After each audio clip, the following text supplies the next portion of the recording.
So அது போகிற ஒரு ஜேர்னியை பார்த்தீங்கன்னா ஒரு மாநாடுக்கு போகிற மாதிரி எங்களுக்கு ஃபீல் ஆகலைங்க.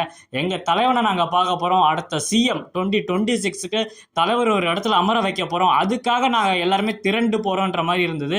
ஒரு என்ஜாய்மெண்ட்டாக இருந்ததுன்னு சொல்லலாம். இனிமேல் அடுத்த மாநாடு எப்போ வரும், இதே மாதிரி நம்ம எப்போ கிளம்ப போகிறோம்னு சொல்லி நிஜமாலே ரொம்ப ஆர்வமாக இருக்குன்னு சொல்லலாம். ஸோ அதனால தான் கண்டிப்பாக இந்த விஷுவலை உங்களுக்கு ஷேர் பண்ணணும்னு நினச்சேன். இதை பார்க்கும்போது உங்களுக்கு தெரிஞ்சிருக்கும், எல்லாருமே பார்த்தீங்கன்னா அவங்க ஆட்டோலையும் சரி வண்டியிலும் சரி கொடியை கட்டுறதா இருக்கட்டும், பேனர் கட்டுறதா இருக்கட்டும், ஸோ அதெல்லாம் பார்த்தீங்கன்னா ரொம்ப எங்கேஜிங்காக இருந்ததுன்னே சொல்லலாம். ஸோ ஒவ்வொரு நிகழ்வுகளும், அதாவது மாநாடு போனது மட்டும் இல்லைங்க, அங்கேருந்து திரும்பி வரும்போது அண்ணனை பார்த்த சந்தோஷமும், அவர் பேசின விஷயங்கள், அவர் இப்படிலாம் பேசுவாரோ இப்படிலாம் பேச மாட்டாரோ இதை சொல்லுவாரோ, இந்த மாதிரி ஏகப்பட்ட டிஸ்கஷன்ஸ் எங்களுக்குள்ளே பார்த்தீங்கன்னா வண்டியில் போகும்போது நிறைய இருந்தது. ஸோ அதனால தான் இதை கண்டிப்பாக உங்ககிட்ட ஷேர் பண்ணணும்னு நினச்சேன். ஸோ நீங்கள் இந்த வீடியோ பார்க்கும்போது இந்த ஷார்ட்ஸில் உங்களுக்கு நிறைய விஷயங்கள் புரிஞ்சிருக்கும். ஸோ புரிஞ்சுருந்தால் இந்த மாதிரி நிறைய எக்ஸ்க்ளூசிவான வீடியோ தளபதியை பற்றியும் தமிழக வெற்றி கழகத்தை பற்றியும் மாநாடை பற்றியும் நிறைய வீடியோஸ் நம்ம சேனலில்